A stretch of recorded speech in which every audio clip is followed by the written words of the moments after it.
வணக்கம். தமிழன் செய்தி காலம்.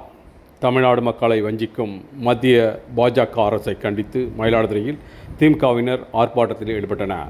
பட்ஜெட்டில் தமிழ்நாட்டை வஞ்சித்த பாசிச பாஜக அரசை கண்டித்து தமிழ்நாடு முழுவதும் கண்டன ஆர்ப்பாட்டங்கள் நடத்த வேண்டுமென திமுக தலைவர் அறிவுறுத்தலின் பேரில் மயிலாடுதுறை மாவட்ட திமுக சார்பில் மயிலாடுதுறை தபால் நிலையம் முன்பு மயிலாடுதுறை மாவட்ட செயலாளரும் பூம்புகார் சட்டமன்ற உறுப்பினருமான நிவேதா முருகன் தலைமையில் ஆர்ப்பாட்டம் நடைபெற்றது. ஆர்ப்பாட்டத்தில் தமிழக வளர்ச்சிக்கு நிதி ஒதுக்காத பாஜக அரசை கண்டித்து கண்டன கோஷங்கள் எழுப்பப்பட்டன.